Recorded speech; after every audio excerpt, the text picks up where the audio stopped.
Bem, gente, boa noite a todas e todos. Quero agradecer a presença de todo mundo aqui. O evento dessa noite, aqui tem como convidado o Iberê Tenório do Manual do Mundo. Muitos de vocês conhecem. Muitos de vocês usaram o Iberê para passar no vestibular, inclusive, né? E aquelas risadinhas, o pessoal fala, aquela experiência, etc., que você não esquece, que o Iberê vai, inclusive, deve lembrar de várias. Este evento ele se insere numa dupla jornada. É um evento do Departamento de Jornalismo, aqui da PUC de São Paulo, e é um evento também da Rede PUC, né? A Rede PUC ela está sendo modificada. Ela passa a ser uma espécie de um canal de comunicação da universidade com a própria universidade, da universidade com as comunidades nas quais ela está inserida, no estado de São Paulo. E, para isso, ela vai começar a convidar alunos, funcionários e professores e docentes aqui da comunidade da PUC para produzirem seus próprios programas no YouTube, né, e serem vinculados pelo canal. Né? Ou seja, cara, desculpa, eu estou arfando porque eu subi a rampa correndo. Né? Então, já aquela coisa, eu não tenho mais 18 nem 20 anos, então cada rampa, na verdade, deixa um pedaço do pulmão.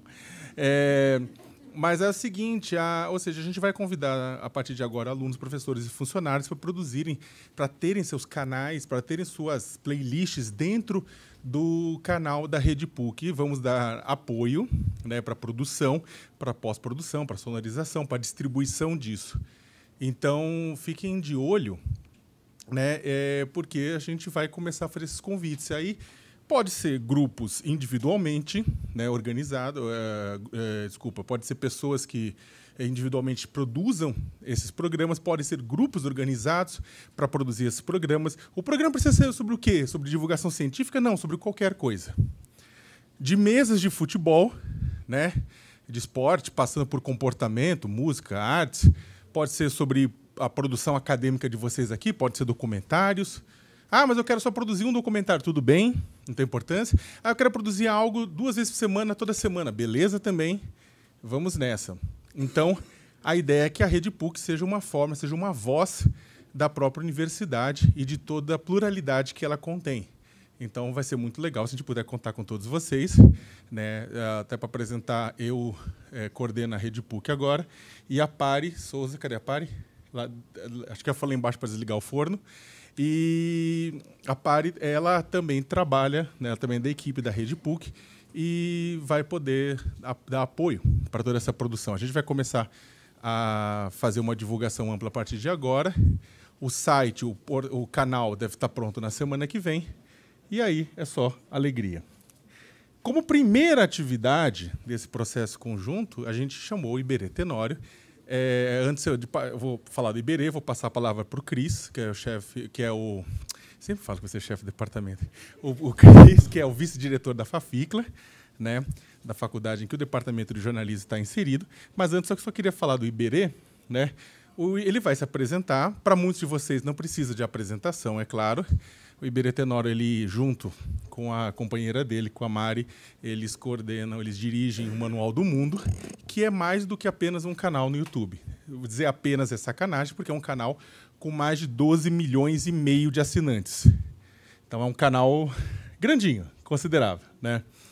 Ele foi considerado por várias publicações especializadas, mas também por jornais como o Estado de São Paulo, Instituto de Pesquisa como o Ipsos, como um dos mais influentes canais do YouTube no Brasil e como um canal que agrega diferentes faixas etárias, diferentes classes sociais, né, e que está muitas vezes acima de toda a polarização que a gente tem visto, né? Tem uma produção muito boa, um conteúdo muito bom, um formato muito bom, que ele vai falar para vocês hoje. Mas eu digo que o Manual do Mundo é mais do que um canal, porque há muito tempo ele não é apenas, né, aquela base no YouTube, né, ou o site, ou as redes sociais do Facebook, no Twitter, entre outros. O Manual do Mundo virou um grande empreendimento, como ele mesmo vai falar, né, que produz livros, que licencia produtos, que faz brinquedos. Ele teve uma série de TV, foi no Cartoon Network? Foi no Cartoon Network. E tudo isso começou na cozinha da casa dele, né? Então, aí ele vai contar isso para vocês, mas antes eu queria passar a palavra para o Cris. Boa noite, obrigado por todos estarem aqui. Na realidade, o que a gente espera desenvolver através da Rede PUC, que está ligada ao curso de jornalismo, à faculdade de filosofia, comunicação, letras e artes, é justamente aproximar esse contato da academia com todo mundo que está ao redor da academia. A gente entende que o conhecimento ele tem várias formas de ser produzido, de ser compartilhado, e tem várias linhas de interesse. E uma coisa que a gente busca muito é desenvolver novos formatos de comunicação, como isso chega nas pessoas, e oferecer para quem tem interesse uma oportunidade de experimentar, produzir e fazer. É isso um pouco o que a gente quer compartilhar com vocês através do trabalho da Rede PUC. Que a Rede PUC, então, é uma instância, um órgão aqui dentro da PUC, que atende todos, que atualmente o Léo Sakamoto coordena e que a gente está desenvolvendo esse projeto para que vocês se interessem e se aproximem.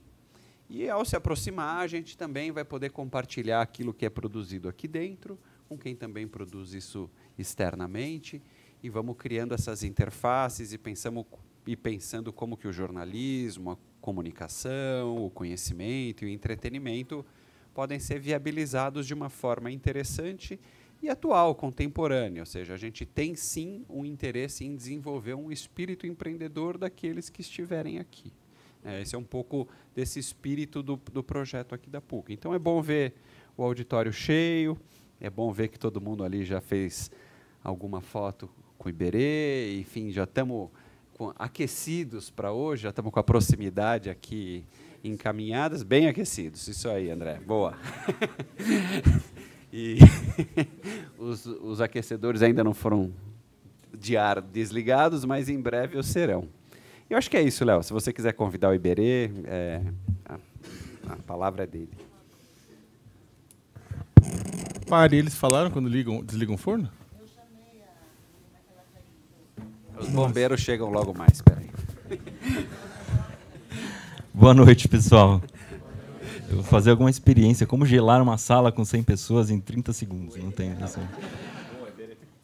Bom, para quem não conhece, o Manual do Mundo é basicamente um canal no YouTube em que a gente ensina como as coisas funcionam e como fazer coisas em casa. Ou, às vezes, nem coisas que não se pode fazer em casa, mas a gente faz no Manual do Mundo para que você não precise fazer em casa e se machuque com isso. A gente produz vídeos desde 2008 e chegou no YouTube numa época em que tudo era mato. A gente dava estrelinha no YouTube, vocês lembram disso? Vocês davam estrelinha e não existia nem esse conceito de canal. Era um repositório de vídeos. E é bom lembrar, antes de tudo, que o YouTube é isso. É um lugar em que você pode colocar vídeos e que ele dá conta de rodar o vídeo. Então, quando o vídeo arrebenta, né, você tem milhões e milhões de acessos, ele dá conta de prover esse acesso. E esse é um grande trunfo do YouTube até hoje. Conseguir ter servidores capazes de colocar milhões de horas por segundo e prover isso, coisa que quase ninguém consegue fazer. Então, muita gente reclama do YouTube, mas quase não tem como fugir disso. Eles são um dos únicos que conseguem ter tanto poder de processamento e de fornecer vídeo. E em 2008 isso era uma novidade tremenda, porque para você subir um vídeo, você precisava subir no seu servidor. Se 10 pessoas acessassem o vídeo, ele caía o servidor. E eu tinha acabado de me formar em jornalismo. Aliás, fui aluno do Sakamoto, quando o Sakamoto tinha 25 anos. Era um shopping. 25 anos e 25 Você tinha 25 anos. Não, você era mais gordo, Léo. Sério mesmo. Eu estava pensando nisso antes de vir para cá. O Sakamoto era gordinho. A gente zoava ele para caramba. E aí eu tinha acabado de me formar em jornalismo. A Mari tinha acabado de se formar em terapia ocupacional. E a gente tinha acabado de casar. Aí a gente percebeu que o YouTube era um lugar que dava para ensinar coisas de um jeito completamente diferente.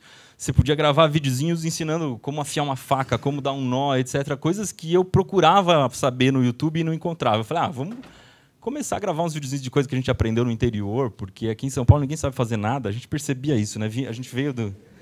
no interior as pessoas fazem tudo. Então, se você quebra uma tomada lá, você mesmo vai lá, compra a tomada, coloca, fura o pneu do carro. Não existia chamar seguro para trocar o pneu do carro. Pintar a casa, tudo não fazia sozinho, né? E aí a gente começou a ensinar essas coisas. A ideia era, a princípio, criar um portal, um site, e dentro do site a gente colocaria os vídeos, E aí, quando alguém procurasse como trocar um pneu, achava o site, assistia o vídeo e, de quebra, ainda podia ver um anúncio ali do lado do vídeo, no site. E aquele anúncio poderia gerar alguma coisa alguma renda. Eu estudei processamento de dados, então era bom de programação, bolei um sitezinho lá. A Mari já tinha um blog que ela falava sobre terapia ocupacional.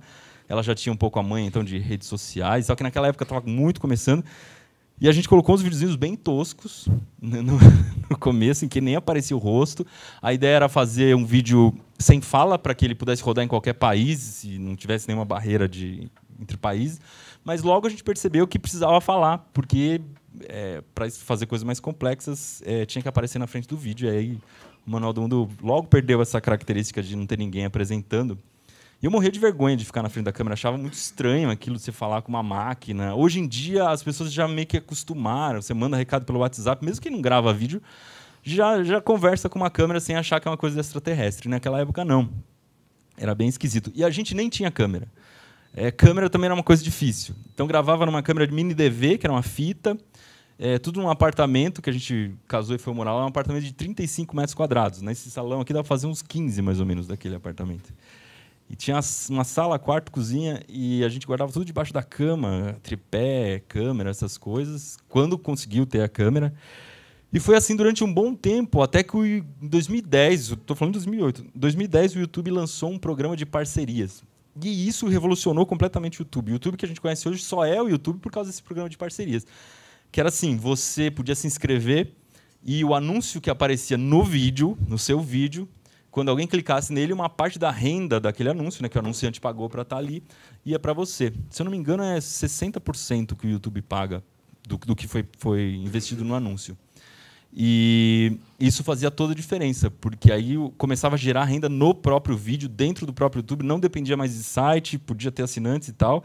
Você precisava se inscrever no formulário imenso, dizer por que você queria criar o canal. Hoje em dia é tudo automático. O vídeo deu 2 views, você já pode ser parceiro do YouTube. Mas, basicamente, isso acontece até hoje. O YouTube não mudou regra nenhuma.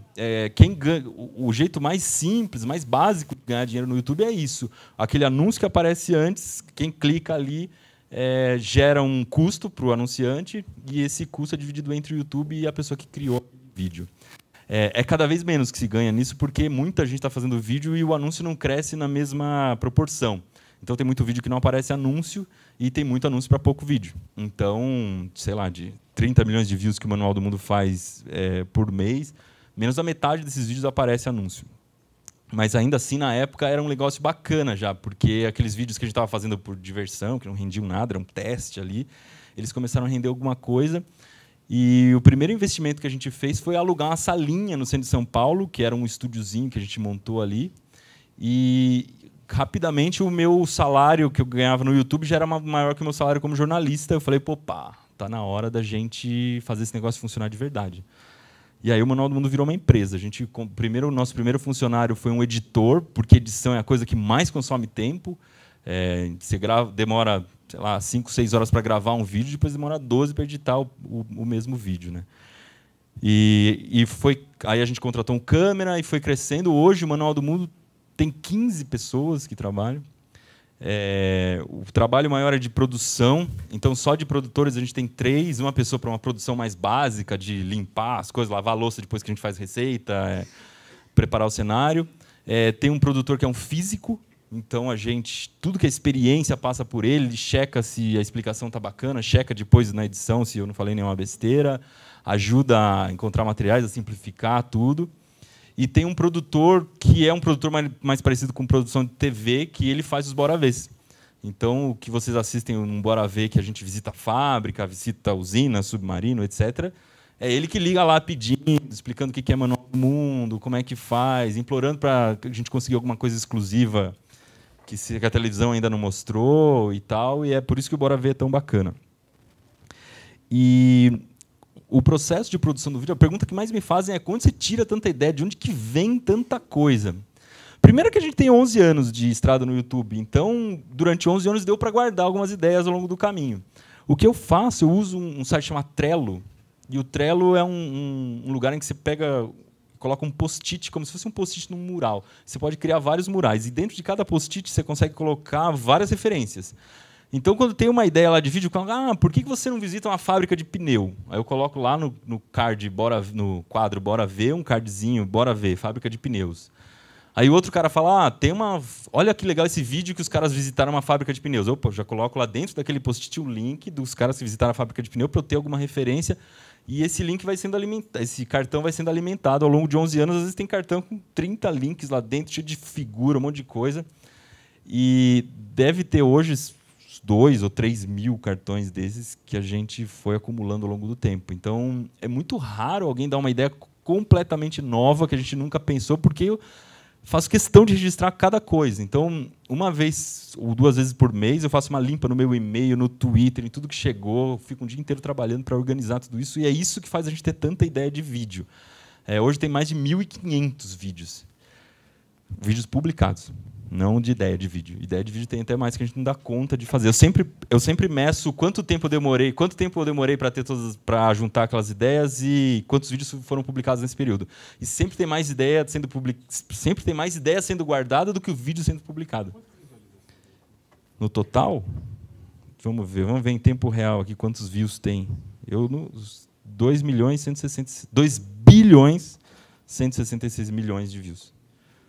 Hoje o Manual do Mundo faz uma média de 30 milhões de views por mês, mas o YouTube está dando mais, ele dá mais valor hoje. Depois do sucesso da nossa bateria de batatas. Do céu. Tem autoplay na home do YouTube. Deixa eu colocar na outra que é mais legal aqui. Hoje o YouTube dá mais atenção para o watch time do que para o view. O watch time é o tempo que a pessoa gasta no vídeo. Então, se você tiver 10 vídeos de 1 minuto, eles valem menos do que um vídeo de 11, em que a pessoa assistiu o vídeo inteiro. Para o YouTube isso é mais importante, porque a pessoa gastou 11 minutos na frente da tela e não 10.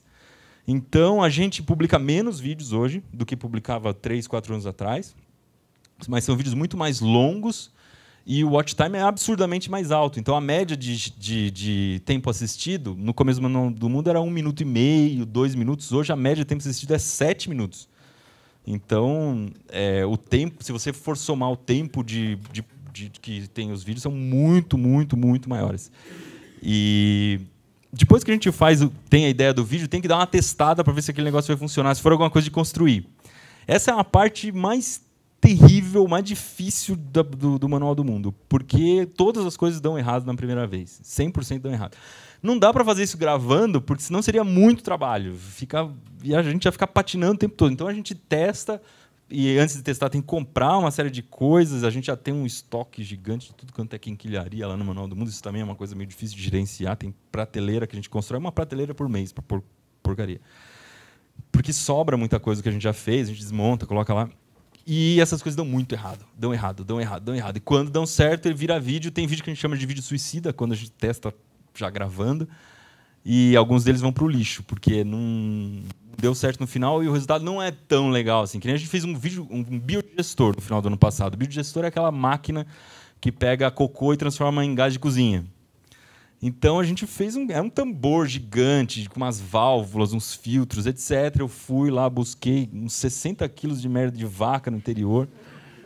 É terrível, porque você tem que pegar ela fresca. E é quase isso. Eu fui num curral que tinha um monte de vaca lá e o cara estava limpando e eu fui catando e guardando num barril que tinha e era o máximo que eu conseguia carregar aquilo, porque não dava para pegar mais. E aí eu joguei tudo dentro do tambor e aí você tem que jogar comida lá dentro para alimentar as bactérias que vão gerar o gás metano. Só que aquilo foi ficando com cheiro, mas um cheiro terrível, porque a merda de vaca é o mais cheiroso, porque feijão podre é muito pior. E foi juntando, de forma que quando a gente se abria o respiro lá, passava mal, empesteava o escritório inteiro, ninguém aguentava mais aquele negócio. E gás que é bom não gerou nada. A gente não sabe se estava com algum vazamento, enchemos de água, fizeram vários testes.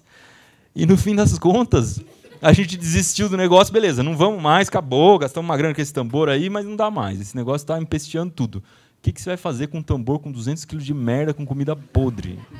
Ninguém conseguia levantar aquilo, era pastoso, então não dava para fazer um sifão e jogar no ralo. Conclusão, a gente teve que juntar umas 5 ou 6 pessoas, fazer uma rampa de madeira para colocar atrás de uma caminhonete, para colocar em cima da caminhonete e eu jogar na casa do meu pai, que tem um sítio no interior, e conseguir tombar aquele barril no meio do mato ali, que ali, beleza, vai virar adubo, não tem problema nenhum. Mas esse é um exemplo de um vídeo que deu errado e deu muito trabalho, vários dias de trabalho. Esse é o pior trabalho de todos. Aí tem um trabalho que é sofrido também, que é escrever o roteiro, porque uma vez que você tem esse negócio pronto, você tem que apresentar aquilo de um jeito legal. E no Manual do Mundo sempre tem explicação. Então, a gente não vai só fazer um negócio, a gente vai fazer e tentar encaixar alguma coisa bacana ali que dá para ser explicada dentro daquilo que foi feito. E aí toca eu encher o saco do nosso físico, que é o Fernando. Fernando, o que a gente pode explicar aqui, como é que funciona e tal, e a gente escreve uma explicação. Quando é vídeo patrocinado é pior ainda, porque o roteiro tem que passar pelo patrocinador. Ele tem que ver se está... Agora, por exemplo, a Gillette vai lançar um barbeador novo que chama Aquagrip. Ele meio que gruda na mão na hora que você vai fazer, que não escorrega. Eles queriam fazer um vídeo com a gente. Aí eu tenho que pensar em alguma coisa que combine com aquilo, que eu consiga falar daquele produto de um jeito natural no meio. E aí esse roteiro tem toda essa manha linguística aí de fazer uma coisa encaixar com a outra, tem que passar pelo patrocinador que vai ver se está tudo ok, aí vai, volta, vai, volta, vai, volta. E aí a gente tem o roteiro, tem a experiência e tem que comprar tudo de novo, porque no teste a gente não gasta, não pode comprar para o teste e para o vídeo, porque senão a gente vai jogar muita coisa fora. E a gente compra tudo de novo, marca uma data para gravar, grava. Tem vídeo que demora assim, meses, por exemplo, essa bola de papel aqui, ó. Isso aqui demorou, sério, 1 mês mais ou menos para fazer, porque eu fiz com papel machê, e aí cada vez que fazia uma camada dela tinha que esperar secar, e aí não secava direito, e aí fazia outra camada e tal. Essa bola é uma série que eu inventei no Manual do Mundo, que a gente fez primeiro uma bola de alumínio, fez tanto sucesso que a gente resolveu fazer outras bolas. Então, tem bola de gelo, bola de madeira, bola de miojo com super cola, e cada uma delas a gente explora... Mas parece uma coisa boba, mas em cada bola a gente explora uma tecnologia diferente, mostra o que pode ser usado para explorar. Por exemplo, na bola de madeira eu tentei fazer um torno caseiro. Torno é uma ferramenta que serve para fazer vaso de madeira, aqueles balaústre, etc. E aí expliquei como funciona o torno, etc. E meu torno deu errado. No fim das contas, acabei fazendo tudo na lixa. Mas essa bola demorou muito tempo para ser feita. E depois disso ainda o vídeo vai para edição. Aí uma vez que vai para edição, a gente edita tudo fora. Antigamente editava no Manual do Mundo. Mas a gente percebeu que dava muito trabalho. Então você tinha que ter lá 3 computadores, com 3 editores. Os computadores têm que ser muito top, tem que assinar uma série de softwares ali para funcionar. E dá uma dor de cabeça desgraçada, porque esses computadores, por melhores que eles sejam, eles dão pau, aí você tem que chamar o técnico para vir arrumar, e começa uma briga de quem lava a louça, quem não lava a louça, está acabando o papel higiênico do banheiro, etc. E a gente resolveu fazer edição fora. Então hoje tem umas 3 empresas que fazem para a gente edição. Mas é um trabalho chato também, porque você manda aquele monte de arquivo, aí volta com o vídeo, você assiste e fala, putz, o que foi feito nesse vídeo? Aí eu tenho que minutar todas as edições. Então, no minuto 3 e 5, não era para você usar esse take, era para usar o outro, que a gente gravou também. O take é o C007.mpeg e tal. E aí o vídeo vai e volta, passa também pelo Fernando, que é o físico, e quando é patrocinado, passa pelo patrocinador também. Então tem toda essa revisão. Aí o vídeo pode ser publicado, e quando ele sobe, também tem uma série de procedimentos de publicação para o vídeo fazer sucesso. Então, o vídeo precisa ter uma thumb legal. Thumb é essa miniatura aqui, né? Então, ele precisa ter uma miniatura chamativa, precisa ter um título legal. A gente tem que acompanhar os comentários, responder alguns comentários. Tem que ter foto no Instagram mostrando aquele vídeo, porque tem pessoa que não assina o canal no YouTube, só vê pelo Instagram, e aí que pelo Instagram ela quer assistir. Tem que gravar stories e uma série de coisas. Então, tem uma publicação tremenda e mais um gerenciamento do próprio YouTube, porque isso aqui entra numa playlist, por exemplo, de Manual Maker, isso aqui entra numa playlist de Bora Ver e tal. A gente tem que organizar essas playlists todas e ao longo do tempo ir acompanhando o que está acontecendo e como que a gente vai mudar, porque tem que mudar o tempo inteiro. A maior dificuldade desses 11 anos é manter o canal grande, porque em 2012 o Manual do Mundo já era muito grande. Em 2012 a gente já estava lá entre os 20 maiores canais. Mas e para você se manter até 2019 entre os canais maiores, né? Então tem que ficar inventando coisa nova o tempo inteiro. Se pegar as primeiras categorias do Manual do Mundo, a gente fazia mágica, pegadinha, origami, coisas que não tem mais no canal há muito tempo. E, em compensação, agora a gente tem Bora Ver, tem Maker, uma série de coisas. Mas mudar para onde, né? Você vai dar audiência, o que a gente vai mudar? É mais caro? Como que a gente vai fazer? Como que a gente vai desenvolver um know-how interno para falar de Arduino, impressora 3D e corte a laser, assim, que nunca vi isso na nossa frente, né? Então, essa é uma dificuldade tremenda. Como organizar uma grade de publicação? Quantas vezes vai entrar por mês esse tipo de vídeo? Agora, por exemplo, no último ano, nos últimos 2 anos, a gente ficou um pouco mais adulto. Então, o Manual do Mundo tem vídeos que servem bastante. Você percebe pela programação que tem mais adulto assistindo, mesmo porque quem assistia Manual do Mundo quer continuar assistindo.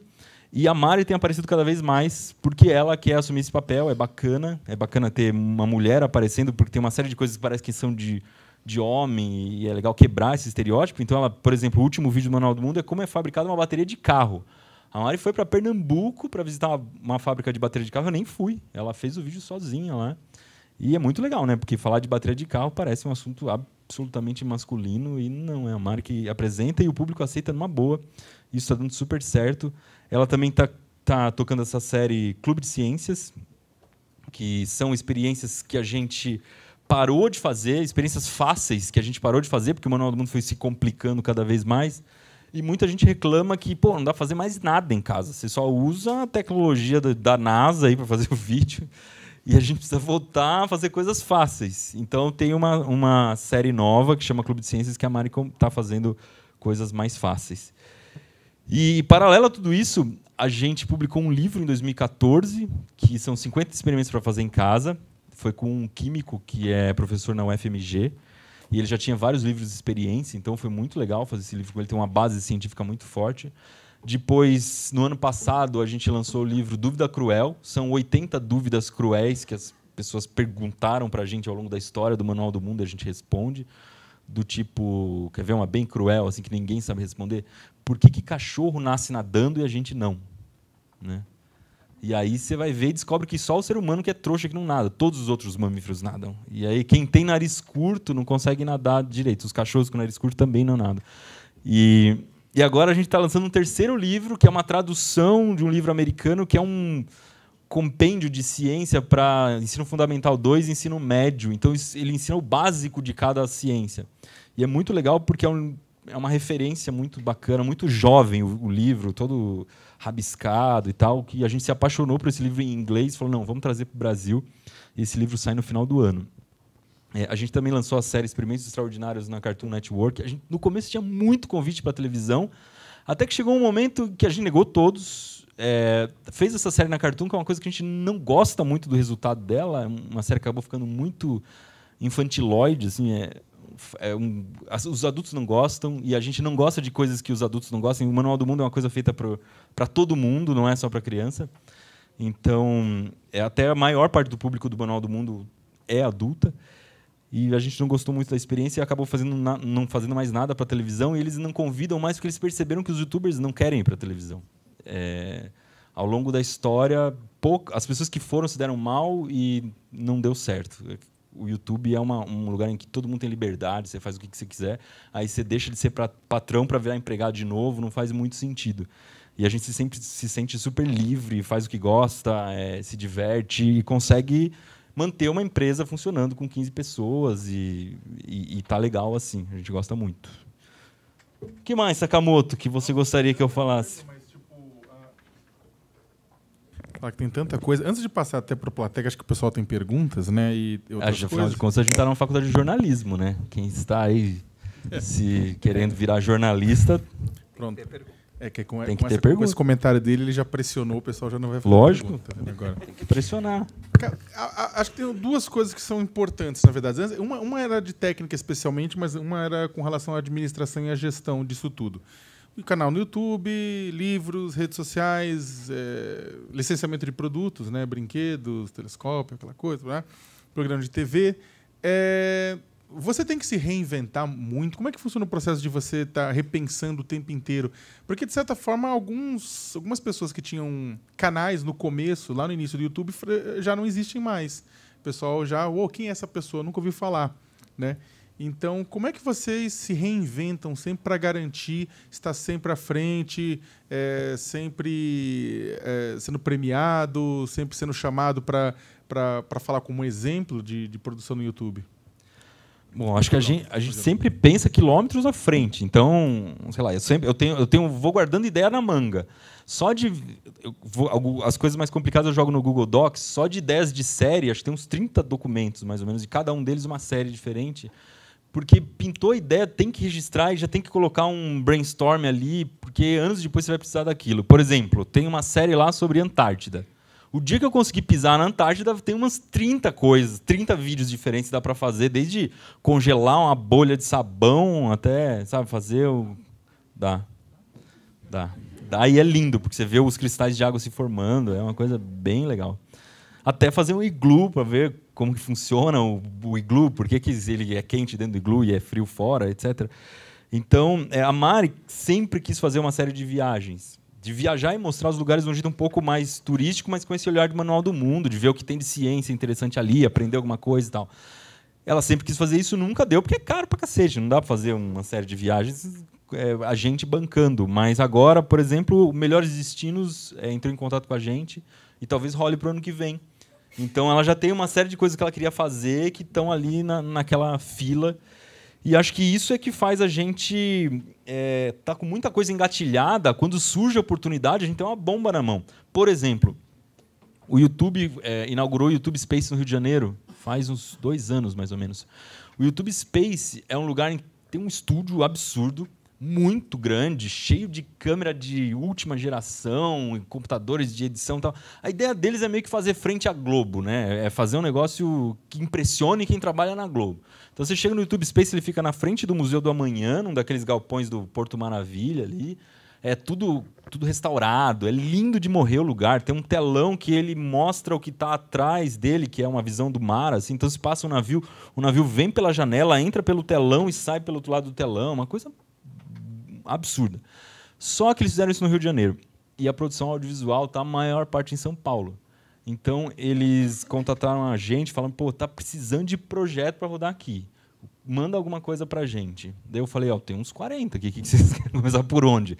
E a gente tinha um game show que a gente queria fazer, que a gente chamou de Sai Truco, que já estava muito escrito, já todo roteirizado. E na hora que a gente mandou, eles aprovaram e falaram, não, a gente banca tudo. Pode deixar que a gente banca essa série. Eles bancaram a passagem de todos os convidados, foram 40 convidados. Passagem, hospedagem de 40 convidados, todos os câmeras, o cenário. A gente virou de ponta cabeça o YouTube Space e tal. Foram 2 dias de gravação para 20 programas. E saiu uma série de 20 programas de um dia para o outro, porque a gente tinha tudo na manga. Então, acho que esse trunfo é muito legal. E, sei lá, se eu posso dar algum conselho, anotem suas ideias e guardem, porque a gente tem essas ferramentas, Google Keep, Trello, Google Docs, etc. E a gente vai perdendo isso ao longo do tempo. Então, acho que isso faz com que a gente fique sempre à frente. E a gente também é meio louco de trabalhar pra cacete, aceitar algumas propostas que a gente sabe que vai ser duro de levar em frente, mas a Sextante, que é a nossa editora, sempre impressiona. Pô, qual é o próximo livro? Qual é o próximo livro? Qual é o próximo livro? A gente quase não tem fôlego, mas vai. E publica porque a gente sabe que é importante que as pessoas leiam coisas de qualidade, legais. E tem os livros de youtuber têm uma fama desgranhenta de ruim. E a gente tem a obrigação de mudar isso, né? Os livros do Manual do Mundo eu falo com toda a segurança que são ótimos. São muito bons. Então, acho que a gente acaba aceitando uma série de propostas malucas. A TV Cultura agora convidou a gente para fazer alguma coisa lá. E eu estou com uma pulga atrás da orelha, porque eu não queria me meter com TV de jeito nenhum, mas a TV Cultura é a TV Cultura. Tipo, outro conceito de TV. Então, a gente acaba também gastando mais energia do que tem para fazer com que realizar uma série de sonhos. Acho que é assim que a gente se mantém novo. Mas eu me sinto velho às vezes também, porque eu percebo que eu vou perdendo um pouco da língua. Eu me sinto... O Manual do Mundo até ficou um pouco mais adulto por causa disso. A gente sente que a gente está ficando velho, não consegue falar mais. Tem uma série de gírias que você não entende, você olha lá, ASMR. O que é essa coisa aí, meu? Tipo, aí... Sabe o que é ASMR? Então...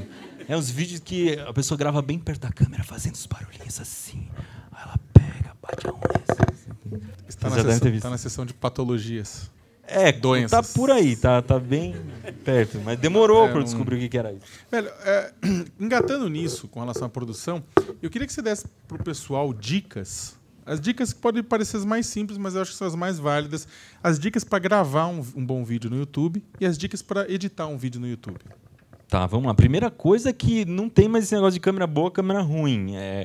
Quase todos os celulares têm câmera boa. Então, dá para gravar com o celular numa boa. Tem uma série de vídeos do Manual do Mundo que são gravados com o celular. A gente grava numa boa. Deixa eu pegar algum aqui. Vou pegar um vídeo do Manual do Mundo. Eu vou rodar sem som enquanto eu vou falar, tá? Que é como amassar uma garrafa usando avião. Vocês vão ver. Como amassar uma garrafa, acho que vai aparecer esse aí. Como esmagar, não é como amassar, mas tá valendo. Deixa eu só cortar o áudio dele, senão vai ficar um... Mercado Livre! Aí, ó, esse anúncio, vamos clicar nele, né, pra cheirar alguma coisa. Ó, foi 100% gravado num Galaxy S7 e o chance dele é a edição, porque é um vídeo com muito corte. Então a imagem ela é inferior a uma gravada numa super câmera, mas ó, eu boto o celular dentro do raio-x, ele passa pelo raio-x, então tem uns ângulos muito loucos, fala com o celular na mão andando, e essa chacoalhadinha as pessoas já levam de boa. Os celulares mais novos têm correção dessa tremida e tal. Então, câmera não é mais uma preocupação. Antigamente era. A gente gravou muito tempo com uma 5D, que é uma das câmeras mais caras da Canon e tal. E hoje em dia o celular que eu tenho no bolso tem uma imagem melhor que essa câmera. Então, tem que ter uma preocupação muito maior com luz. E aí você tem que gravar... Uma dica que eu dou, que funciona pra caramba quando eu vou gravar com celular ou vou gravar com uma câmera menor. Tem uma série no Manual do Mundo que chama Aprendi Hoje, que a gente está gravando tudo com uma câmera bem pequenininha, assim. Mas o que eu faço? Eu chego num lugar em que a luz está vindo no meu rosto e atrás, com fundo bem longe. Então, gravo numa praça, por exemplo, que a coisa mais perto que está atrás de mim, ela está a 30 metros. Isso dá uma profundidade de campo linda. Você olha assim e fala, nossa, que câmera animal que o Iberê está gravando. Que câmera animal nada. É porque ela me foca e o fundo de tão longe que está, ele desfoca pra caramba e fica um contraste entre o foco e o desfoque bem bacana.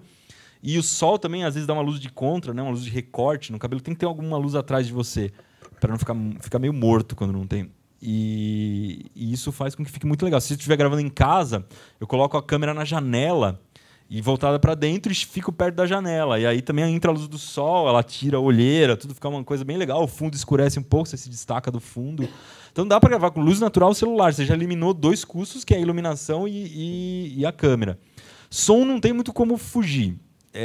Se você gravar em lugar que tem eco, danou-se. Numa sala de aula, por exemplo, não tem como o som ser o do celular, porque vai ficar um eco desgranhento. O que a gente faz é usar microfone de lapela, e aí tem microfone de lapela para celular. Tem um microfone que chama Rode Smart Lave. Ele deve custar uns R$300 esse microfone, que é bem barato para microfone. Porque, por exemplo, a gente tem um kit da Sennheiser lá sem fio, pagamos $800 no kit. É uma bica. Mas esse para celular ele é baratinho e a qualidade do som é superior a esse de $800. Porque o microfone é muito bom e você usa o celular como gravador. Então você pode usar um celular para gravar o vídeo e outro para gravar o áudio. É super fácil de sincronizar. E aí você tem uma qualidade de áudio absurda com um microfoninho que é relativamente barato. É a única coisa que não dá para fugir muito em relação a preço. E com isso, aí tem que dar ênfase no roteiro. Tem que ter uma história legal para contar. E uma coisa que dá muita diferença é você ter planos diferentes dentro do mesmo vídeo. Porque se você ficar sentado na frente do vídeo... Eu nem gravo sentado para começar. Acho terrível gravar sentado porque você já amolece na cadeira, já fica meio assim, né? Eu falando aqui eu já sinto já que eu fico meio preguiçoso.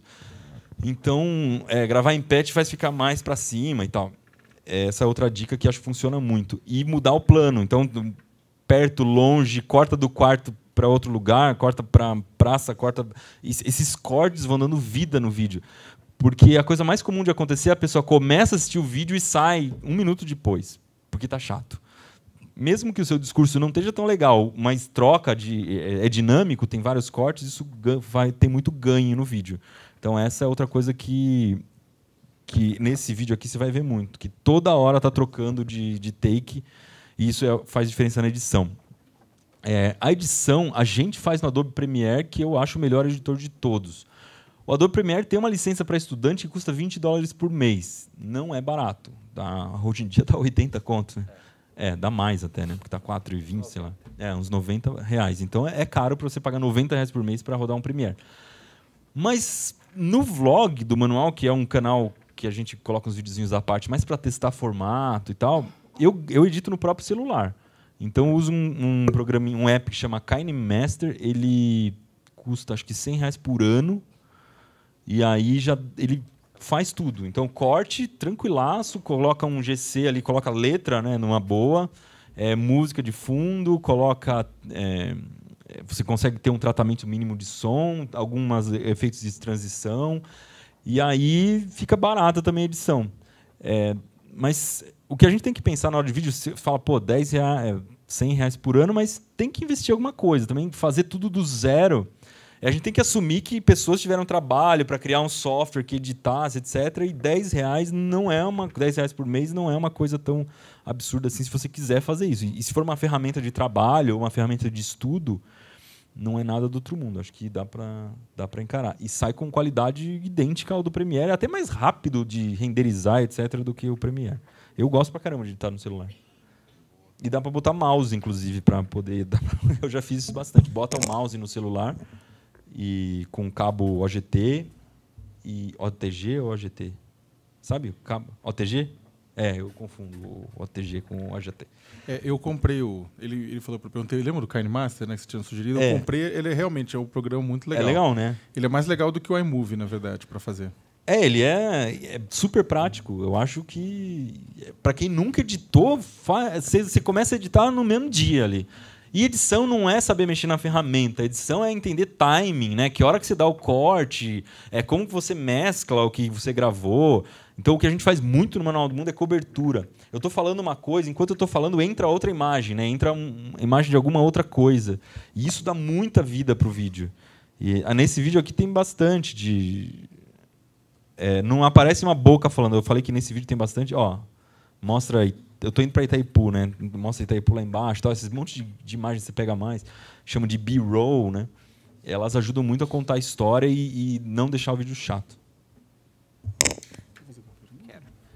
Acho que a gente escuta bastante também as pessoas perguntando como é que você dá visibilidade para o teu vídeo, ou seja, como é que você traz o teu público, ganha audiência, que trabalho que você faz, no início era como, hoje o que mudou?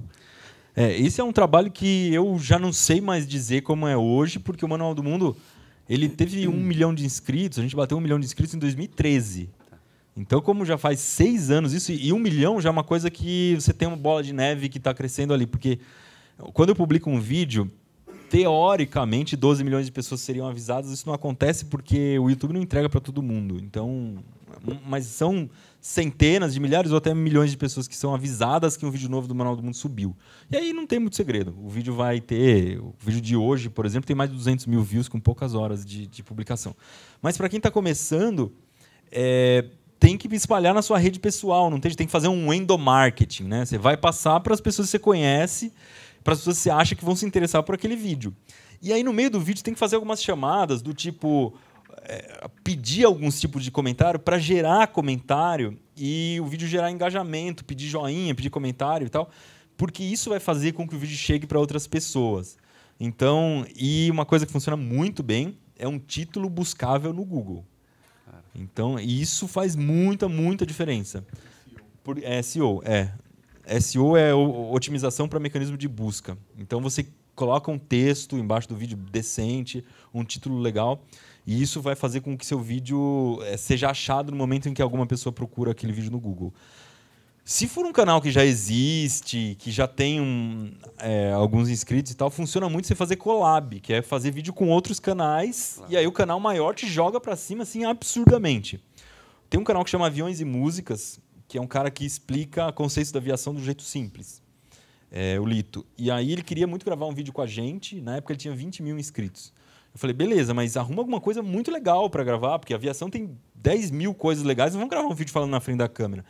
Aí ele falou, não, eu consigo uma cabine de um avião da TAM para você mostrar por dentro como funciona um A320. Você pode apertar o botão que você quiser, a gente liga o avião para você, quando você mexer no manche, mexe a superfície de controle. Então eu falei, não, fechou, vamos fazer. Ele tinha 20 mil inscritos, uma semana depois ele tinha 50. Porque ele apareceu no vídeo do Manual do Mundo e o assunto do qual ele falava interessava para os nossos inscritos, né? Era um assunto legal que combinava com o Manual do Mundo. E isso funciona super bem.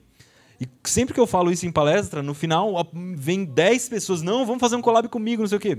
Mas aí o que eu falo assim, tem que ser igual o Lito. Tipo, Claro. ele me trouxe, a troca que eu fiz com ele era muito boa para mim também, porque não é justo, né? A gente é um canal que tem dificuldade, tem agenda apertada, tem uma série de canais grandes que querem gravar com a gente e tal, e para gravar com um canal melhor, muito pequeno, tem que estabelecer uma troca bacana. O que você vai trazer de legal para o meu canal que que o meu público vai gostar, sabe? Porque só gravar um canal com você para te ajudar e aí o público te acha ruim, o seu canal não combina com o do Manual do Mundo, não funciona. Mas essa é a tática mais explosiva de todas, é o que funciona bem demais, é ser citado por um canal grande. Claro. Perguntas? Já. Você não quer falar? Está gravando, né? Você não quer falar no microfone, não? Alô. Então, passa e depois vai rodando. Porque aí grava pra gente, fica legal. Fica registradinho. Você falou que tem que ter um bom título, né? Qual o seu processo de criação de título? É você que cria ou tem alguém específico para criar? Sou eu que crio os títulos. Sou eu que... No geral, a gente começa o vídeo sem ter um título. Tem um título provisório. Por exemplo, esse vídeo aqui devia ser qualquer coisa... Deixa eu só pular esse teste aqui. Esse vídeo devia ser qualquer coisa do tipo pressão atmosférica no avião, a princípio. E aí eu tenho que pensar num título que seja chamativo, que não seja mentiroso, porque é uma brincadeira que eu fiz aqui, mas é verdade. A garrafa é esmagada por um avião, a pressão do avião é que esmaga a garrafa. E depois de um tempo a gente chega a trocar o título, porque é um título para ser lançado o vídeo, para chamar a atenção dos inscritos e todo mundo que viu o vídeo pela primeira vez, e outro título para ser buscado no Google depois. Por exemplo, esse é um vídeo que ninguém vai procurar como esmagar uma garrafa no avião. Né? Então, se você trocasse o título, por exemplo, como funciona a pressurização de um avião ou pressão atmosférica dentro de um avião, vai ser mais buscado do que... por que andar de avião dá dor de ouvido? Porque a gente fala disso no vídeo, né? Como essa troca de pressão dentro do avião causa dor de ouvido. E aí daria muito mais clique no longo prazo. São essas técnicas. Mas eu sou jornalista, então meu trabalho foi durante muitos anos dar título. Eu fui editor de home no G1 uma época. Então eu ficava o dia inteiro dando título. A minha função era fazer um título encaixado dentro do formato lá e esse título ser chamativo. E aí, com o tempo, você vai pegando o jeito. E com o tempo a gente vai medindo também. No YouTube é muito legal isso. Você vai medindo os resultados de um jeito muito detalhado, né? Não é por amostragem. Você tem... você tem informação estatística de cada view. Quem foi a pessoa que clicou, onde ela estava, quanto tempo ela assistiu, etc.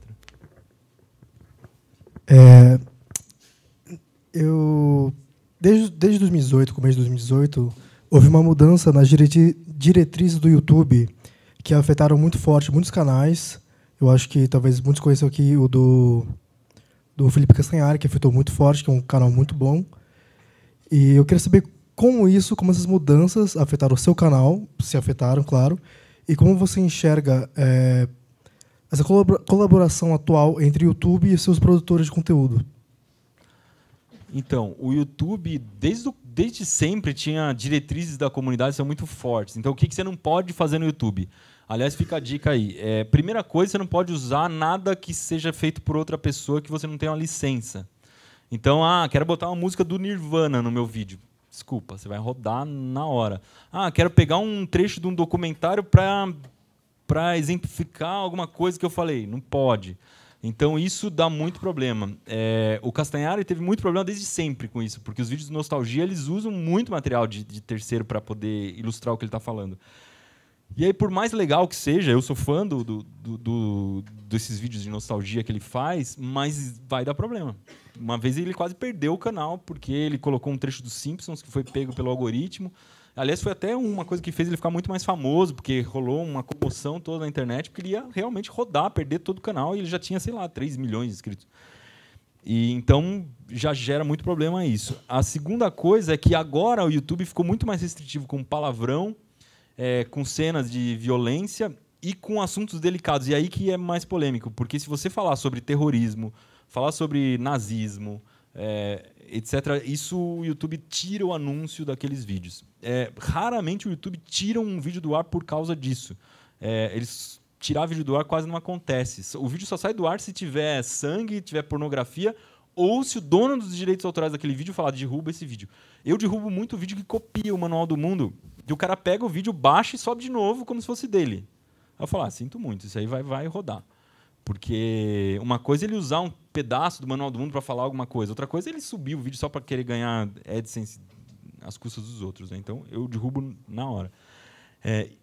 E as pessoas se revoltaram muito contra isso, porque quem tinha uma produção ali de anos e anos e anos falando palavrão, chegou um momento que o YouTube fala, sinto muito, a partir de agora não vai monetizar mais. Eu sempre encarei o YouTube como um negócio, eu sempre levei a sério. Então, era jornalista, no jornalismo a gente não pode falar palavrão, a gente não pode usar material de terceiro à torta direito, a gente tem que pensar em qual é o impacto que o nosso conteúdo tem. A gente sempre tomou muito cuidado com isso. Então, quando o YouTube lançou essas regras novas, acho que de 1.500 vídeos, teriam 3 vídeos desmonetizados. E desmonetizados, né? Um vídeo que a gente abriu um coração de boi para mostrar como funciona o coração, foi considerado um vídeo meio nojento, que sensível. Teve um vídeo que era uma pegadinha no chuveiro, que a gente jogava corante dentro do chuveiro, na hora que a pessoa abre, dá uma chuva de sangue, assim. E a gente fez um vídeo bem dramático, que caiu um monte de sangue em cima de mim, assim, e tal. E aí entrou também como um vídeo sensível um terceiro que eu não me lembro.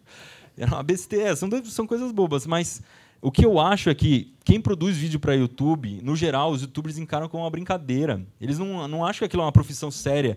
E que o YouTube, sinto muito, é seu cliente. É um negócio que você tem com o YouTube. Não é que ele é um paizão que está lá, que vai ficar te dando dinheiro. Não, é um negócio. Tem anunciante ali que não gosta daquilo que está sendo publicado e fala, eu não quero que o meu anúncio entre em um vídeo que tem palavrão.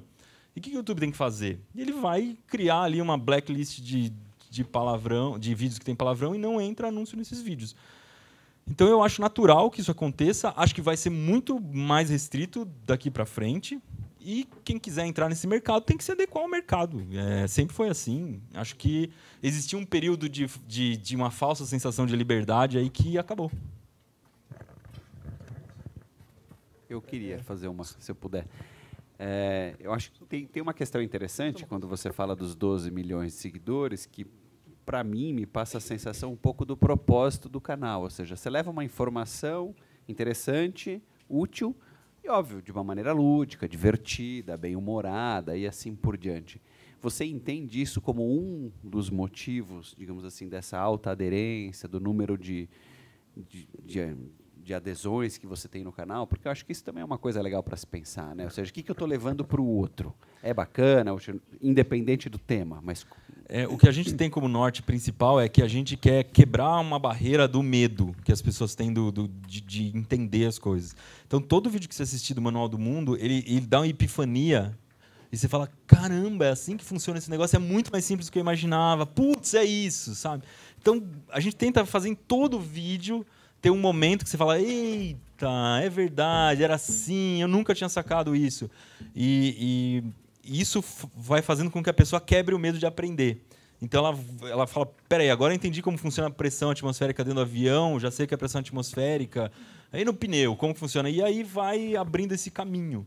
E acho que abrir esse caminho é a coisa mais importante para a gente. Então, tem gente que acha que o Manual do Mundo quer substituir escola. Não tem nada disso. A ideia é só essa, que você aprenda o vídeo, assista o vídeo e saia com alguma informação nova, com algum conhecimento novo que te abre uma portinha ali para aprender coisas novas. Esse é o nosso propósito principal. Então, mesmo quando a gente ensinava, né, não tem mais pegadinha no Manual do Mundo, faz uns 4 anos, mas ensinava a fazer uma pegadinha, a ideia era que você sacasse o mecanismo de alguma coisa, porque a pegadinha tem uma função social, né, de você brincar e tal, e que você sacasse, que você aprendeu uma coisa nova, que a partir de então você tem mais uma ferramenta dentro do seu arsenal. E a ideia sempre foi essa. E aí a gente toma muito cuidado, porque no YouTube é fácil você cair num tudo pela audiência, né? Tem um monte de canal que faz tudo pela audiência. Agora o YouTube está barrando, mas tinha uma época que a galera começou a enfiar a cara no formigueiro para ver o que acontece. E tem vários vídeos, você procurar, enfiei a cara no formigueiro e olha no que deu. E dá uma coisa terrível, assim, a cara fica toda arrebentada, é sério. E aí o cara chafurdava no formigueiro, tipo, 500 formigas mordiam a cara, inchava, ficava de pipoca. E muita gente mandou, não, Iberê, por que você não faz o desafio do formigueiro? Eu falei, gente, que parte que vocês não estão entendendo aí? Não é assim que a banda toca. Aí você faz um vídeo sobre darwinismo, né? Seleção natural. Mas a gente, às vezes, tenta fazer limonada aí com o limão que joga na nossa mão. Por exemplo, quando surgiu aquela coisa do hand spinner. Hand spinner é uma coisa meio boba, né? Não fazia muito sentido. Um dos vídeos tem 2 vídeos que eu acho brilhantes dessa época do Manual do Mundo, que a gente fez um hand spinner que ele tinha figuras de desenho animado. Então, quando você girava, a câmera pegava aquela figura cada hora numa posição diferente e ficava um desenho animado girando na sua mão, porque ele coincidia com os frames da câmera. E aí a gente descobriu que existia uma máquina que chama fenacistoscópio, de 1824. Foi uma das primeiras máquinas de desenho animado que o ser humano inventou, que era um disco cheio de figuras que elas iam se mexendo. E a gente descobriu que essas figuras, o direito autoral delas tinha vencido, já fazia assim, tipo 150 anos. A do cavalinho. E aí a gente baixou essas figuras, colocou na frente de uma furadeira e recriou, fez essas figuras funcionarem de novo. E aí eu falei, eu falei no vídeo, você está assistindo um desenho animado de 1824, cara. E esse é um vídeo sobre hand spinner, sabe? Então, dá para fazer conteúdo de qualidade. Tem outro, aí eu resolvi fazer um hand spinner elétrico.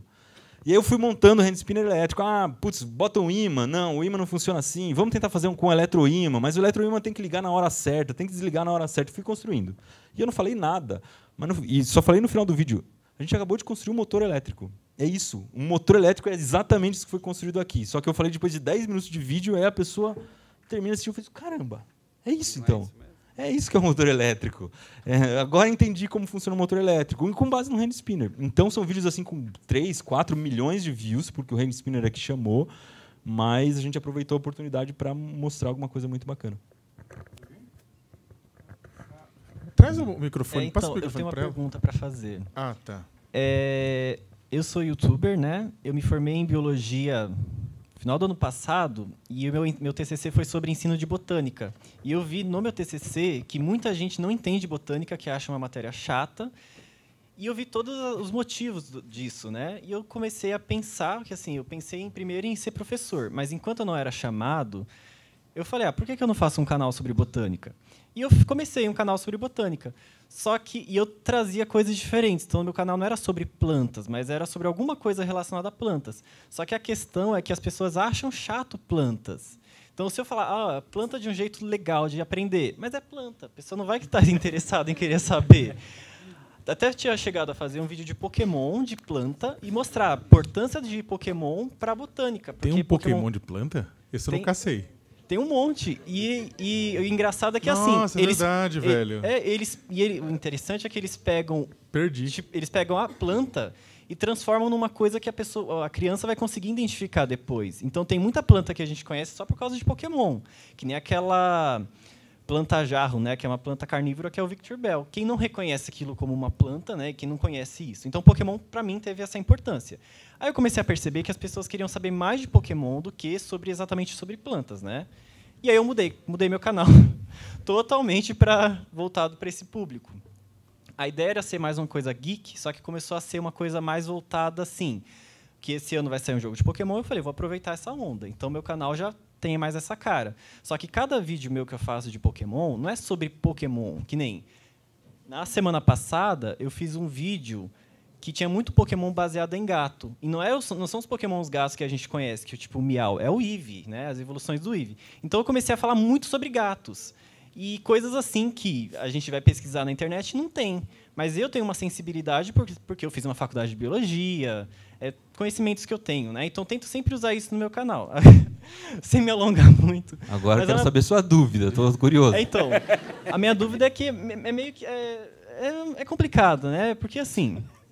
Eu tenho, então, essa construção, eu tento sempre trazer uma coisa diferente para o canal. Eu sou muito exigente com o que eu faço. Mas só resume bastante, porque realmente o tempo então, tá curto. Assim. Eu sempre tento ser exigente, só que eu vejo muito canal que não tem qualidade, uma qualidade boa, tipo assim, copia coisas de outros lugares, tipo, o Pokémon é um gato. Então, Pokémon é um gato, mas isso qualquer um podia achar. Eu fui atrás do porquê que achavam que ele era um gato, etc. O que você recomenda assim que eu faço? Porque eu sempre tento manter uma qualidade boa, sempre tento trazer uma informação interessante. Eu tento também não ter tanta pressa para ficar tipo com tanta fome de visualização, de coisa assim, e deixar tipo como se fosse realmente um repositório de vídeos, para que no futuro é capaz que eu comece a fazer sucesso e as pessoas vão ver os meus vídeos antigos.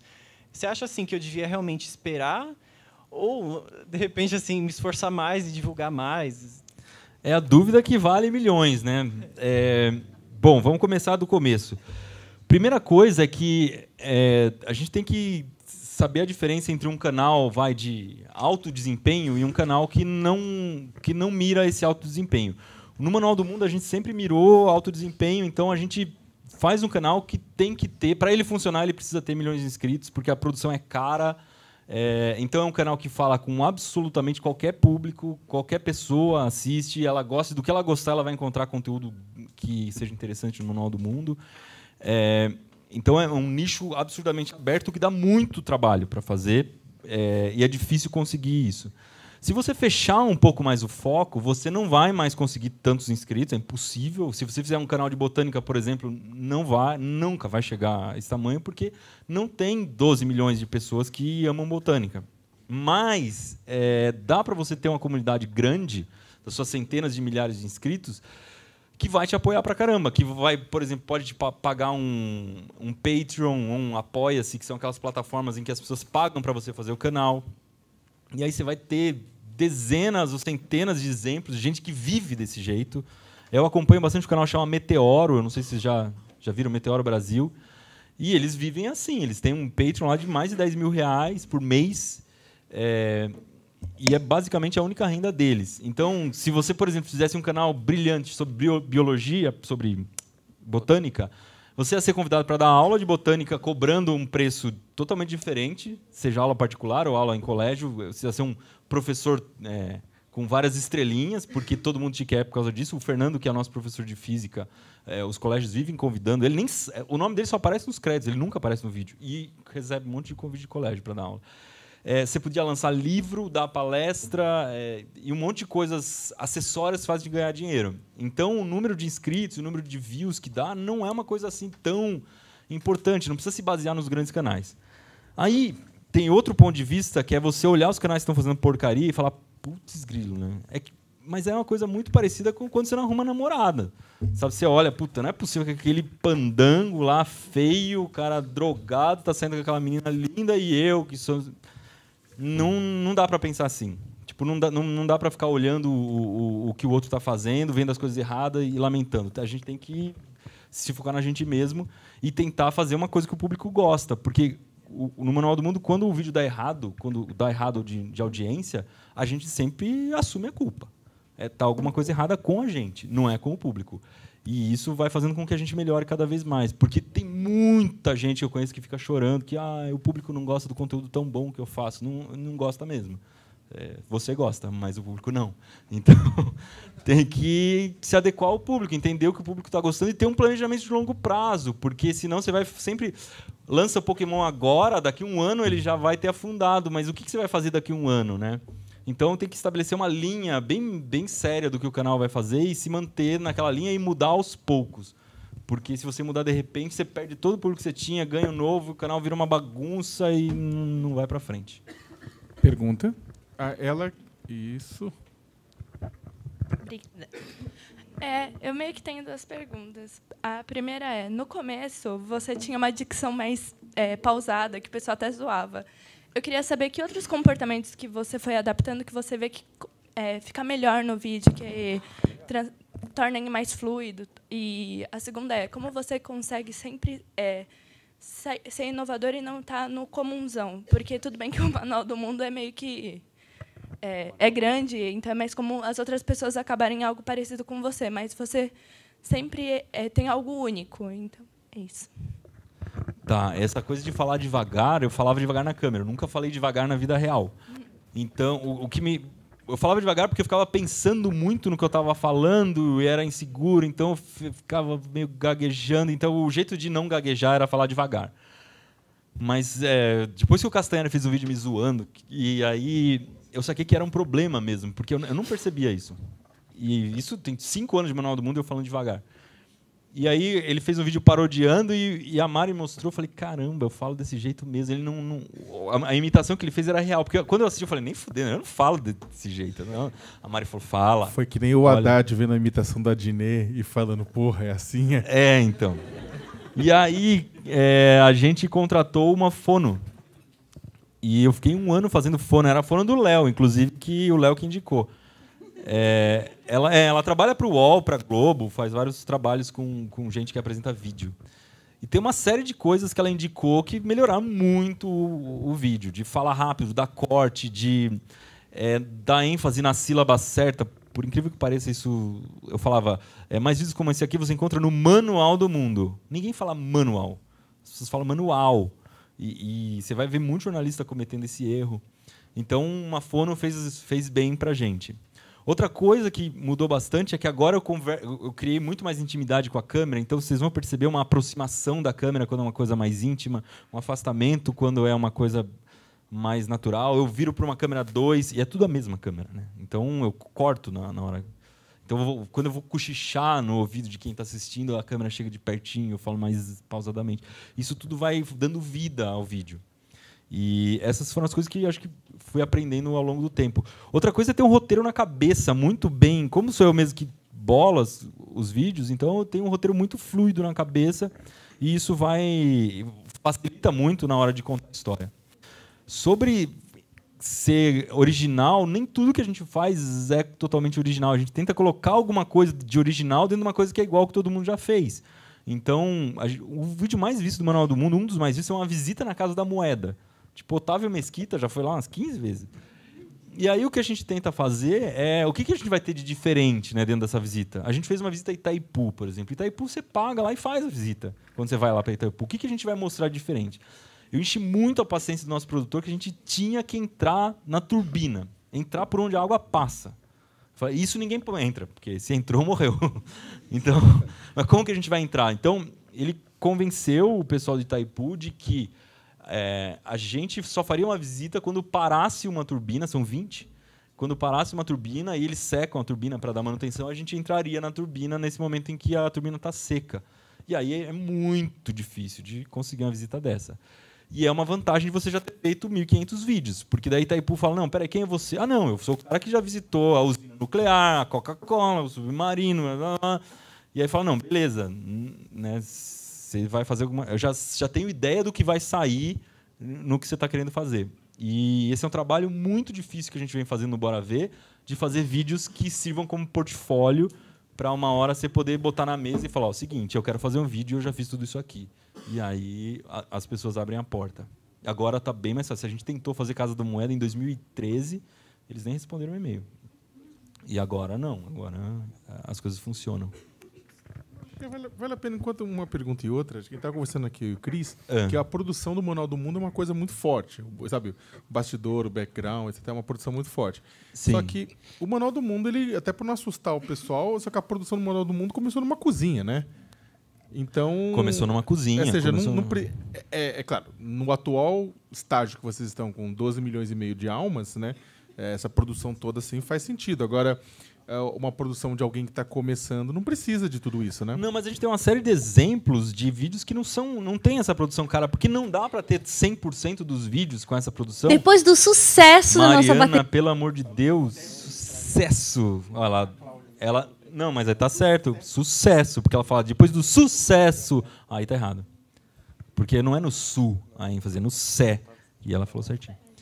Mas, vou dar algum exemplo de vídeo de produção baixa aqui. Os vídeos do Clube Ciência são super simples, gravados na sala.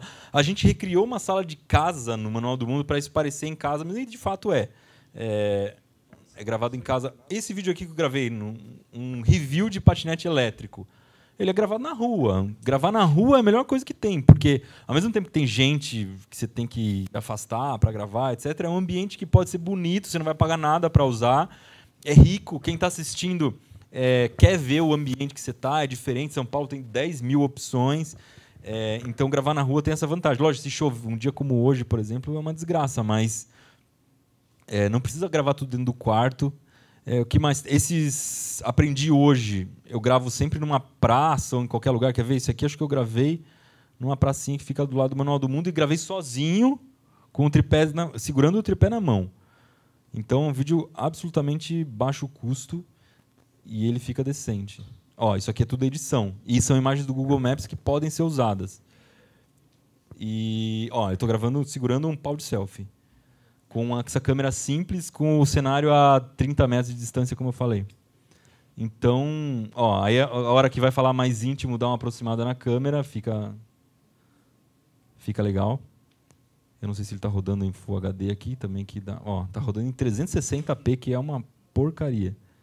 Vamos melhorar um pouco isso, senão eu passo vergonha, né? Fala, Berê. Mas quem passa vergonha é Ó, isso aí, você fala mais perto, depois volta e etc. E eu não estou usando nem tripé. Porque também tem isso, você vai gravar na rua, botou tripé, chama atenção, vem o segurança, merda. O tripé é a pior coisa que tem. É sério, porque as pessoas têm muita resistência a você gravar. Num shopping, por exemplo, não pode gravar dentro de shopping. Mas não pode naquela. Se você for gravar um vídeo de WhatsApp para sua tia, pode. Aí você vai gravar o vídeo do YouTube, não pode. Na real, você virar o celular para você mesmo e gravar, ninguém vai falar nada em X. Eu vivo gravando em aeroporto. Aeroporto também, né? Se você abrir um tripé no meio do aeroporto, o segurança vem em 2 segundos. Se você mirar o celular para você mesmo e gravar, ninguém vai falar nada. Então, dá para dar uma penteada no manual, passar um pente fino aqui e ver que tem uma série de vídeos que são gravados a baixo custo e que eu mesmo me gravo e que daria para fazer, qualquer pessoa poderia fazer com um custo mínimo. O único custo que eu acho mesmo que é imprescindível é o áudio decente, porque as pessoas se incomodam muito com áudio ruim. Deixa eu só passar para as plateias que está acabando o nosso tempo. Quem é que estava querendo? Era lá? Está com o microfone já? Boa noite, Berê. Boa noite. Eu queria saber um pouco, por exemplo, o seu canal é antigo, você já teve várias séries que você parou, mudou, por exemplo, Pegadinha, das enquetes que você fazia. Agora você não é bem uma série, mas está fazendo as bolas de um jeito diferente de papel, de gelo, de madeira. Eu queria saber, quando você pensa em parar uma série dessa e fazer outra nova, o que você leva em consideração? Os views que estão caindo, ou você não se interessa mais por aquilo, você percebe que está ficando ultrapassado? O que leva você a querer mudar e procurar uma coisa nova para fazer? No geral, a gente para porque tem coisa nova que precisa entrar e não tem espaço para fazer tanta coisa assim. Pegadinha acabou a pauta, por exemplo. Já não tinha mais ideia de fazer e acho que já não combinava mais tanto com o canal. Mágica deu muito problema com o mágico. Os mágicos ficavam pé da vida porque a gente virou tipo Mr. M. Tem umas mágicas que a gente revelou e eram mágicas que eles tinham comprado e a gente descobriu como funcionava sem ler em lugar nenhum. Tipo, sacou? E então tem esses problemas que se resolve colocar mais de lado. Mas origami, por exemplo, é uma coisa que sempre funcionou no manual, é fácil de fazer, é barato e tal. Mas aí a gente queria entrar bora ver. Aí você fala, pô, peraí, com o que eu vou ficar, sabe? Com origami ou com bora ver? E bora ver é absurdamente superior, assim, o que ele traz de riqueza. E aí você tem que ir meio que aposentando essas séries. Um dia elas podem até voltar, mas é mais por espaço. Tem a questão de audiência também. Dúvida Cruel, por exemplo, que era uma série animada que a gente fazia, eu adorava, achava muito legal. Mas não dava audiência, porque o vídeo era curto, o YouTube não estava valorizando mais view, valorizava o watch time, então um vídeo de 3 minutos para o YouTube não interessa muito, e aí ele não decolava, o YouTube não entregava o vídeo para os inscritos e tal, e foi um vídeo, e era caro de produzir, porque tinha que pagar um desenhista para fazer aquilo, pagava um roteirista, dava um trabalho desgrento para revisar tudo aquilo, porque eu revisava tudo, e aí você tem que aposentar porque realmente não está dando audiência, não dá retorno. Porque essa é a questão de ter o canal de alto desempenho. Não deu audiência, tem que cortar. Maker mesmo é uma coisa que a gente não pode fazer muito. Porque na hora que você fala em Arduino, já é uma coisa que 90% das pessoas olham e falam, meu, que bicho estranho é essa plaquinha aí que você está mexendo. Então é um público muito específico. E a gente vai dosando, né? Vai colocando pouco, testa, porque os vídeos têm que dar audiência. Se não der audiência, a máquina toda não vai funcionar. Pergunta? Eu queria perguntar para você, qual tipo assim de arquivo, de equipamento que você usa para assim, ou você indicaria para arquivar os vídeos e quantos backups, por exemplo, precisa às vezes manter para poder ter uma coisa garantida, assim? Essa é uma zica histórica no Manual do Mundo que a gente resolveu esse ano. Cada vídeo ocupa mais ou menos uns 50 gigabytes. E dependendo do vídeo, dá bem mais. O vídeo chega a 200 e tal. Você vai fazer um bora ver da 200 gigas. Sério? 50 gigas cada um? O Itaipu, por exemplo, eu medi, outro dia tinha 700 takes. 700 vezes que a câmera foi ligada, gravou e desligou. 700 takes. Imagina para editar essa bomba. E isso ocupa muito espaço. Quando tem entrevistado, por exemplo, a gente grava com 2 ou 3 câmeras, as câmeras rodam 1 hora e meia sem parar. Isso gera muito arquivo. A gente guardava tudo em HD, e aí tinha que fazer um backup espelhado, então tinha 2 HDs para cada backup, um na minha casa, outro no Manual do Mundo, até que chegou uma hora em que a gente tinha uns 15 HDs de 3 teras, e falou, não dá mais, Isso aqui tem um ralo de dinheiro de HD e um trabalho desgraçado, porque HD tem que ficar conectando e desconectando. Essas máquinas de backup são muito caras, elas dão trabalho também. A gente falou, vamos acabar com tudo isso, vamos assinar um Dropbox Premium, que é ilimitado, e a gente assina o Dropbox, acho que a assinatura que a gente usa hoje deve custar uns 80 ou 100 reais por mês, que não é barato, mas está lá, sei lá, uns 40 teras lá no Dropbox. E é uma vantagem por quê? Qual que é o perigo? Qual que é o nosso maior medo? A gente acabou de gravar um vídeo que custou super caro, sei lá, foi lá na Disney, gravou 4 vídeos, uma viagem de uma semana e tal, baixa o vídeo na máquina, está terminando de baixar, entra um assaltante e leva a máquina embora. Você perdeu tudo. Então, o que a gente faz? Na hora que baixa, já baixa na máquina do... Qual foi a piada que eu perdi? Na hora em que baixa, já está subindo para o Dropbox. Em 2 horas, ele está na nuvem e a gente minimizou esse risco. Porque se perder um vídeo que não foi publicado ainda, é terrível.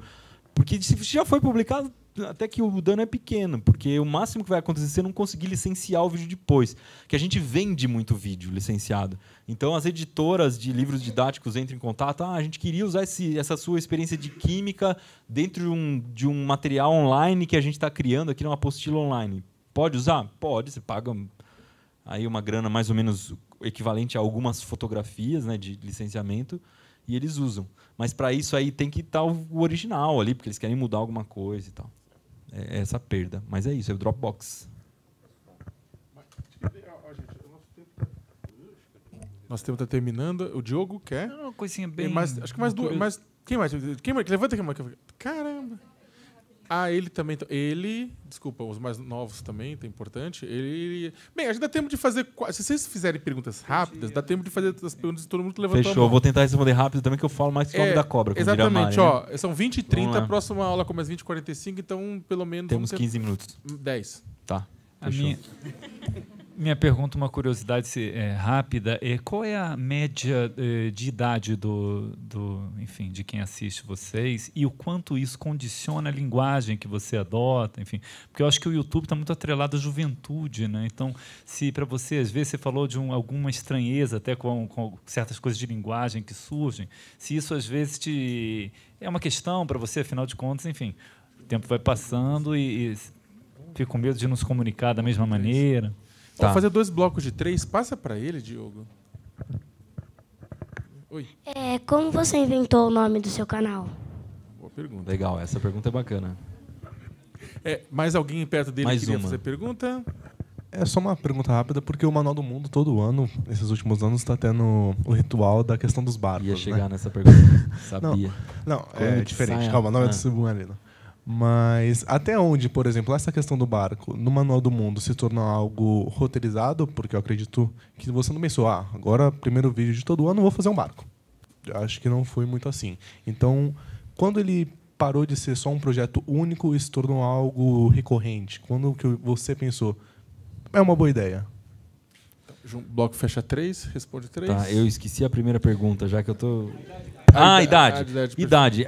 O YouTube me dá estatísticas a partir de 13 anos. Teoricamente, quem tem menos de 13 anos não pode assistir o YouTube. Então, você tem uma estatística que fica um pouco prejudicada. Isso quer dizer que quem tem menos de 13 anos ou vai assistir deslogado ou vai estar logado na conta de um adulto. E aí, o que o YouTube me mostra? A maior faixa etária é dos 18 aos 25, seguida dos 25 ao 32, não sei. E só então vem a de 13 a 18. O que dá uns 75, 80% de público adulto. Eu sei que isso não é verdade, porque vai ter todo esse público menor de 13, mas, ao mesmo tempo, eu sei que o Manual do Mundo se torna cada vez mais adulto, porque as pessoas que assistiam quando eram crianças crescem e a gente também tem uma linguagem cada vez mais adulta no Manual do Mundo. Então, a gente é um pouco mais sério do que era antes, os vídeos são mais longos, os assuntos são um pouco mais complexos. E eu sempre tomei cuidado para falar... A gente infantilizou o Manual do Mundo, falou com Baby Talk, essas coisas, porque a gente acredita que, se a gente mirar sempre num cara de uns 20 anos, todo o público vai assistir. Porque quem tem 10 não vai se sentir infantilizado, porque é uma coisa que eu odiava quando era criança. A Xuxa falava daquele jeito que me tratava que nem bebê e eu não gostava. Então, acho que a criança se sente valorizada no momento que você olha olho no olho, conversa com ela como uma pessoa que merece respeito, né? E os mais velhos encaram numa boa se você não usar Baby Talk. Sobre o nome Manual do Mundo. Eu era muito fã de um livro chamado Manual dos Escoteiros Mirins. Então, você sabe o que eu estou falando. É muito legal. E a ideia do Manual do Mundo era fazer um Manual dos Escoteiros Mirins em vídeo. Que é isso até hoje. Só que a gente falou, e tinha muito mais coisa para falar do que o Manual dos Escoteiros Mirins. Então a ideia era, quando você compra uma geladeira, quando você compra um carro, ele vem com o manual. Quando você nasce, você deveria vir com o Manual do Mundo. Então, a ideia é essa. É um manual de todas as coisas. O que vira uma série? Quando a gente percebe que aquela ideia ela ainda pode dar fruto pra caramba e ela está rendendo audiência e o público está engajando e a gente gosta de fazer. Então, os barcos, o primeiro barco afundou, aí a gente tinha que recuperar a honra, fez um segundo barco bom, percebeu que a gente era bom de fazer barco, vamos fazer de novo, como coincidentemente era o primeiro dia do ano, vamos inaugurar todos os anos com barco. E aí, desde sempre, a gente tem construído um barco no primeiro dia do ano, seja um barco gigante ou um barquinho pequeno, quando não dá para fazer um barco grande. Se tudo der certo, no final do ano, do ano que vem vai ser um submarino de verdade, que está sendo construído lá na garagem do Manual do Mundo. Só para dizer que ele está tendo... ele está arrependido da promessa já do submarino, né? Dando aquele trabalho. A gente já gastou um carro naquele submarino, mas ele vai sair. Ele tá e tem um físico ajudando o submarino. Ele vai 3 vezes por semana. Bota uns torpedos no final, fica mais legal. Seguinte, quem mais quer? Tipo, aquele pessoal que tinha levantado a mão já. Ali, quem mais? Ela, ele. 4. São 4, termina, tá? Aí, acabou. Deixa eu anotar aqui as perguntas, porque minha memória de pai de 2 filhas pequenas aqui perguntas tá curtas, ruim. hein, gente? Por favor. Pode falar, você tá com o microfone. Obrigado. Eu sempre assisti seus vídeos e, às vezes, eu percebo algumas relações entre temas e ideias de alguns vídeos. Por exemplo, aquele vídeo do fidget spinner... elétrico, com eletroímãs. Depois desse vídeo, você fez alguns vídeos sobre motores elétricos, você fez até alguns vídeos em parceria com a Shell. Eu queria saber se isso é realmente um padrão, você realmente faz vídeos associados com temas antigos, ou se é só baseado nas ideias que você tem armazenadas. Tá, isso eu tenho uma resposta muito legal. Passa o microfone para alguém dessa área que é... Quem mais? Levanta a mão quem é perguntado aqui. Ela lá, você passa para ela o microfone? Desculpa a frescura, mas é que está gravando, gente. Oi, boa noite. Como vocês começaram na época que o YouTube estava crescendo e hoje em dia... quem tem um canal precisa ter um Instagram, precisa ter uma página de Face, precisa ter um Twitter e precisa alimentar tudo isso de uma forma muito boa para conseguir arrecadar público. Como funciona? Vocês têm alguém que toma conta disso? Vocês têm um público que veio dessas novas redes sociais? Ou o público do YouTube é fiel e ele permanece fiel? Boa pergunta. Tinha alguém lá no Tinha mais cantinho. 2, tinha ele e ele. Então passa para ele aqui. Não, aqui na frente. Na frente, isso. Aí passa e depois manda para ele lá atrás. Aí acaba. Boa noite. Boa noite. Iberê, o que me impressiona bastante é o formato que seus vídeos têm. Em qualquer vídeo do Manual do Mundo, o telespectador, assistente, comece a ver o vídeo, já identifica que aquele vídeo é do Manual do Mundo. Mesmo que o vídeo apareça, você ou apareça a Mari, ele tem um formato. Eu queria saber se você tem alguma dica para que as pessoas que vão produzir conteúdo possam criar um formato e que aquilo represente os vídeos dela. Tá. E por final, pode jogar, acho que ele pega.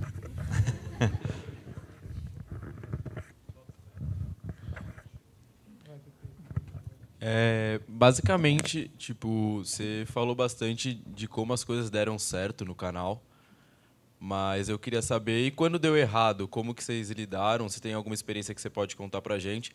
Porque eu acho que a gente está num momento que a maioria aqui está errando diariamente nos respectivos trabalhos.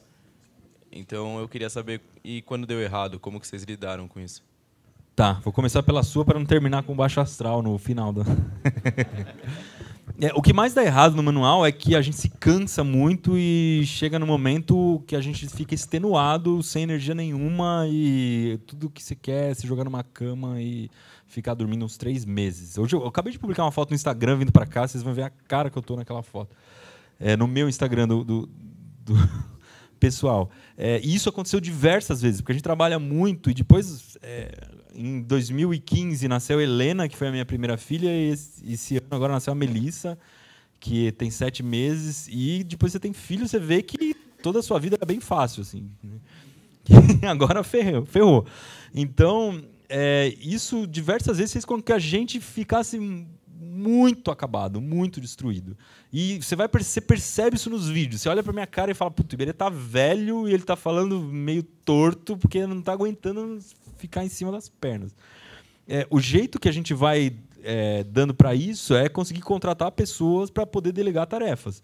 Mas é muito difícil. Então, o que eu tento ir cultivando fornecedores. Então, sei lá, um menino me escreveu, ele ganhou a Febrasp, depois ele ganhou a Batalha dos Makers e falou, pô, eu queria conhecer o Manual do Mundo. Eu falei, meu, vem aqui que nós temos planos para você. Mas a ideia é conhecer esse cara, depois ele vem, aí eu passo um freela para ele, daqui 3 anos ele está trabalhando no Manual do Mundo, e foi isso que aconteceu com o físico que trabalha lá, com o produtor que produz o Bora Ver, com o nosso câmera. São pessoas que foram se aproximando ao longo dos anos e a gente foi dando trabalho para essas pessoas e formando uma rede de fornecedores super confiável, que entende nossa linguagem, etc. E isso é um desafio absurdo que eu tenho muita dificuldade de fazer. Se me falassem, faz uma startup, contrata 50 pessoas, eu não ia conseguir fazer nem a pau. Então, acho que essa é a montanha que a gente tem que mover aí, e isso dá muito errado. Assim, o número de pessoas que a gente já demitiu no Manual do Mundo é imenso. E é uma coisa terrível, porque demitir gente não é uma coisa legal. Depois eu fico triste por um mês, e você fica triste um mês antes e um mês depois. Né? Então, é bem trash. Sobre associação de temas, você falou, viu primeiro um eletroímã, aí depois aparece outro vídeo com eletroímã, uma evolução disso.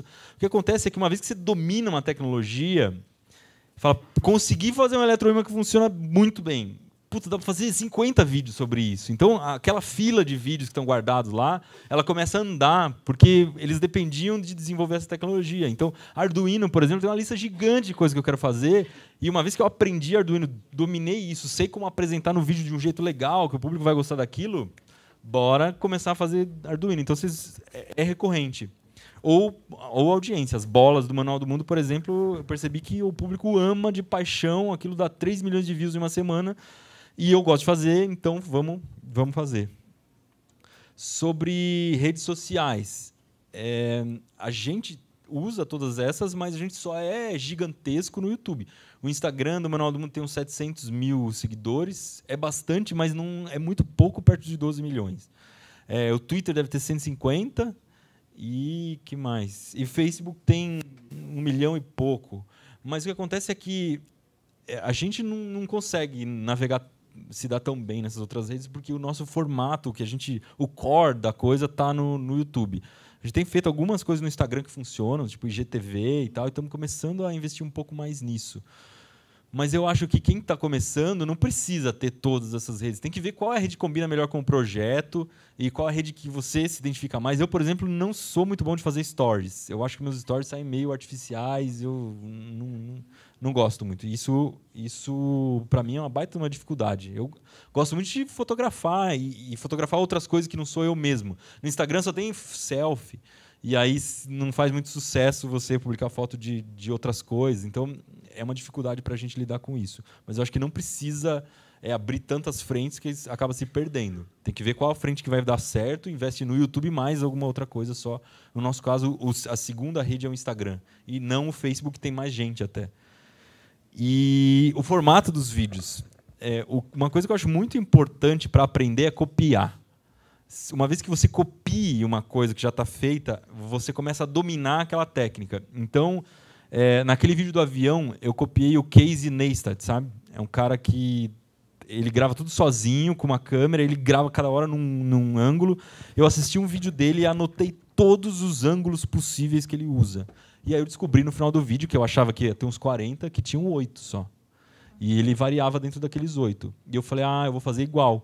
Então, é um vídeo que não é uma cópia dele, é uma cópia de uma técnica, né, e não a cópia dele. E aí, depois de gravar esse vídeo, você começa a dominar algumas coisas, você começa a colocar dentro do vídeo. Então, a dica que eu tenho para quem quer criar formato é olhar formatos que você goste, você acha que vão dar certo e tentar copiar a técnica inteirinha. Mas aí você tem que assistir o vídeo e anotar minuto por minuto o que você gostou naquilo, o que exatamente a pessoa...